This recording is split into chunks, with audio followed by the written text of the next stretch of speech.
Você precisa mudar. Você precisa ser uma mulher que levanta o seu marido, que levanta as pessoas que estão em volta, que bota as pessoas em volta para a obra de Deus, para a obediência e não para a tribulação. Tem mulher que se torna embaraço para o homem. O homem tem vergonha dela, porque ao invés dela levantá-lo, ela vai até expor a vida dele para as outras. Amado, você pode conversar o que quiser, mas tem uma coisa que é chato para o homem ouvir. É você estar falando do seu marido, o que ele faz na cama, o que ele deixa de fazer no quarto. Essas coisas íntimas não é para você abrir, não. Amém? Você tem que levantar o seu marido. Na hora da conversa, ao lado do marido, na hora em que ele tiver dificuldade, você dá a palavra de ânimo, vamos lá. Deus vai nos dar essa vitória. Não é aquela pessoa que está o tempo todo atribulando o marido. Não é aquela pessoa que está o tempo todo instigando, duvidando. Não, Deus não chamou você para isso. Deus chamou você para levantar, para abençoar, não foi para amaldiçoar. Amém?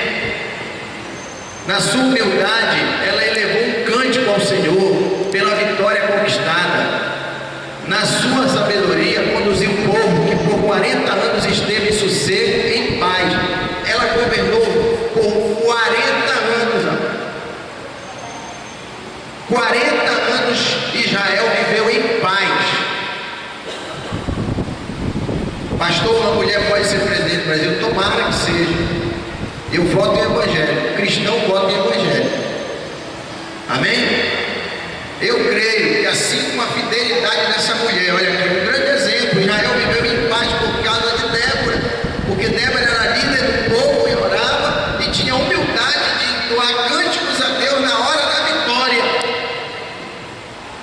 e saber que tudo era para a glória de Deus. Amém, amados? O texto diz aí, era um referencial de vida e de fé. Será que você tem sido um referencial de vida na igreja? Ou tem pessoas que estão citando você por causa dos escândalos, por causa do mau testemunho, hein?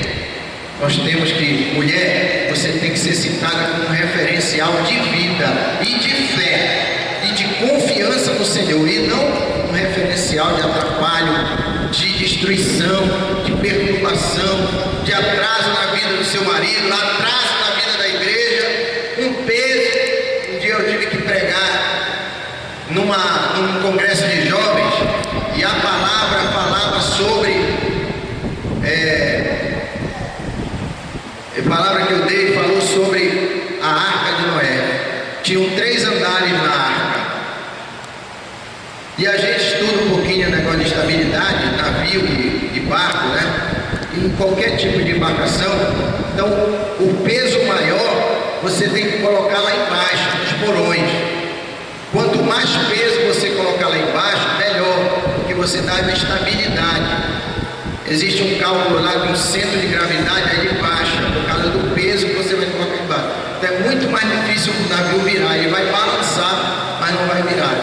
Então certamente Deus, que deu as instruções, ele instruiu Noé, aí olha, coloca os elefantes, coloca os animais mais pesados lá embaixo, e os mais leves do segundo andar e do terceiro. Como é que você tem sido para a igreja? Eu fiz um paralelo. A arca era como a igreja. A arca só tinha uma porta. Nós só temos uma porta. Quem é a nossa porta? Quem é a nossa porta? Eu sou a porta, Jesus disse. Ele é a nossa arca. Amém? Você entra por ele, vai achar o sossego, descanso e livramento. Foi o livramento, ela serviu para livramento, não serviu? Por isso que a gente não vai ficar para a grande tribulação, não. Senão a Bíblia está toda errada. Isso é sombra das coisas que a Bíblia devia. Olha só, quem foi que ficou lá no último andar? Os pássaros, as águias, não foi? Os passarinhos, os mais leves ficaram no último andar, no andar de cima. Mas tem pessoas, e eu fiz um paralelo, Deus me mostrava aquilo, tem pessoas que precisam ser carregadas, elas são peso na igreja. Não quer dizer que você não vai ser carregado por nós, mas precisa a gente o tempo todo estar ali se preocupando, né? Olha, vamos lá, venha para a igreja, né? E a gente fica chorando e se lamentando pela pessoa, não é nem para, né? É ocupando tempo, ao invés de estar com Deus, orando e falando com Deus, nós estamos lamentando pela pessoa e orando: Senhor, ajuda esse irmão, ajuda esse irmão, né? Ele está sendo um peso da igreja, mas está ali, nós estamos carregando ele está dentro da arca, não está? Ele não está dentro da arca, ele não está na igreja, ele está, mas ele está sendo pesado na igreja, mas a igreja vai levando ele vai lá no meio, no porão, mas vai no peso, vai narrando. Tem os irmãos que a gente tem que estar empurrando: bora, vai igreja, chegou a hora, sai da novela, desliga aí, bora, está na hora, é o peso, amém? Aí tem uns que já são mais ou menos, foram no segundo andar, e tem uns que voam, aleluia. Tem uns que abrem a janelinha lá que Noé abriu para voar e voam, como a Bíblia diz: aqueles que confiam no Senhor voarão como as águias e não se cansarão. Voarão, vão voar. Deus quer que você voe. Deus chamou você para a liberdade. Você não conhece a liberdade? É porque você não está vivendo plenitude com Jesus, amém? Você não está no amor completo, você não está vivendo em comunhão completa com Deus. Quando você se completa com Deus, você vai saber o que é liberdade. Amada mulher, voe. Deus está dizendo para você nesta noite: voe, não seja um peso na igreja, voe. Essa igreja chamou você aqui para dizer que você precisa voar, você precisa se despertar, você precisa voar como as águias. Não é porque você é mulher que você vai ser discriminada, não. Proporcionalmente eu digo isso: essa igreja é que tem mais pastoras mulheres. Um grande exemplo, a pastora Evanice Ribeiro, né, que faz parte da aliança. Ela tem 3 igrejas, uma no Tapanã, tem em Guaraci, ela tem Eduardo Angelini, está abrindo agora no Maranhão, na cidade de Brejo, da onde ela veio, né? Ela é de lá. Uma mulher de fibra, é uma mulher de exemplo, e tem muito marmanjo, muito homem molenga. Sabe por que Deus tem compromisso com ela? Porque ela tem compromisso com Deus, amém? Ela tem compromisso com Deus.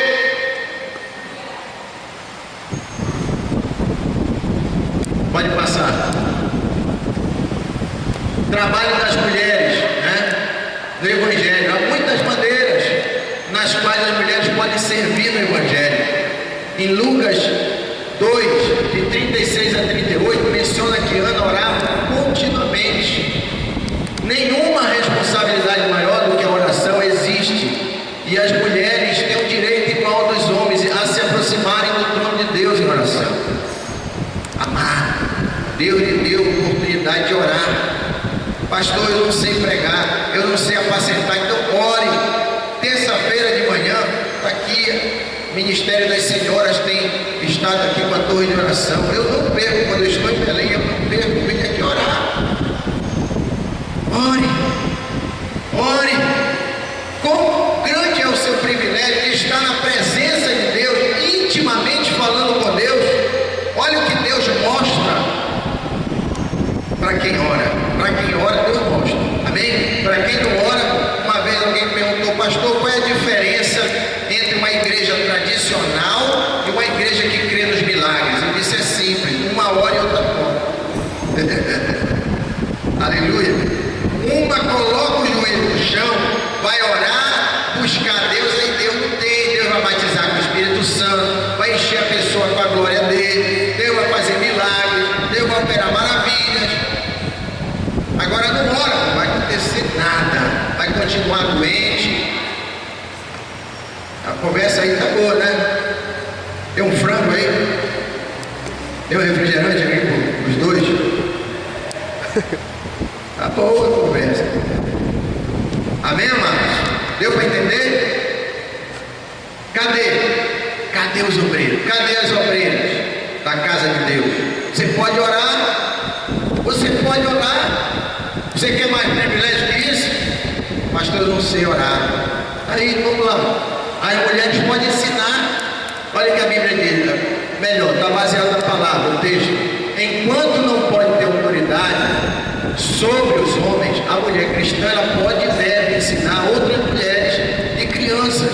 Está lá Tito, capítulo 2, do verso 3 assim.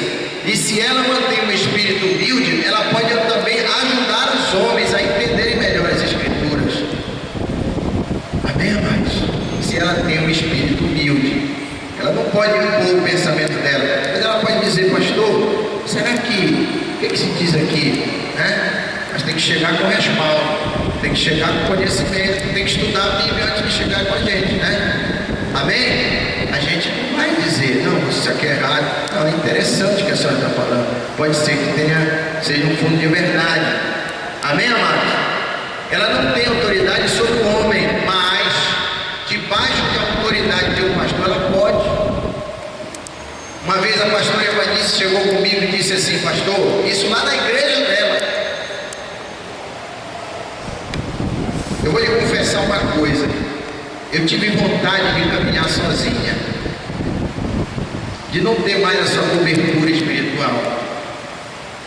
E Deus me deu um sonho. Eu sonhei.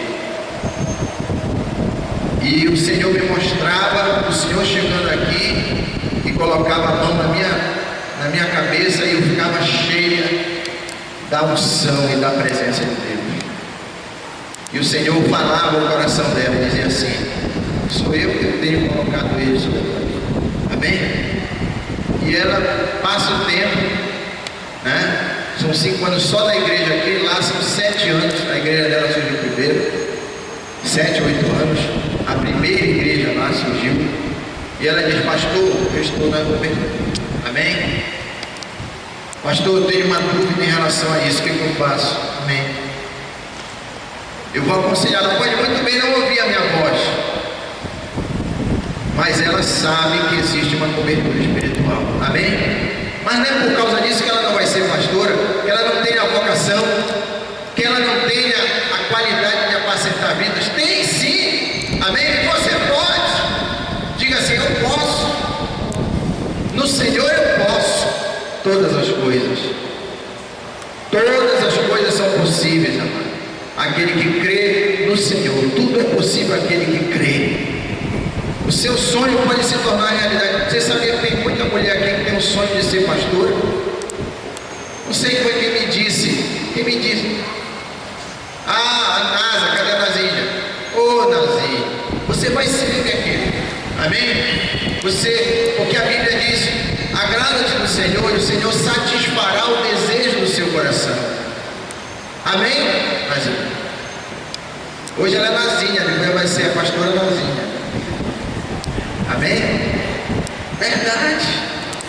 Eu não duvido, amado. É Ele que opera em nós o querer e o efetuar. Amém? A Nazinha trabalhou na minha casa. Era a nossa secretária lá, para assuntos aleatórios. E ela trabalhava lá na casa e ela orava, Eu vi ela com a Bíblia na mão, para cima e para baixo. Pastor, o que significa isso aí? Pastor, o que significa? Amém? Mas é assim. Talvez alguém diga, mas quem? Ela pequenininha, desse tamanho. É desses que Jesus gosta. É desses que Jesus gosta. Amém? Precisa ser bonito. Pastor, mas isso é bonito. Calma. A Bíblia diz, eu vou te dar um consolo. Consolão. Desde que eu aceitei Jesus, a minha vida ficou bonita. Em mim resplandece a glória de Deus. O livro acho que é Provérbios, diz lá, coração alegre, aformoseia o rosto. Você pode ser o feio que for, Jesus vai fazer você bonito. Amém, amados? Deus chamou você.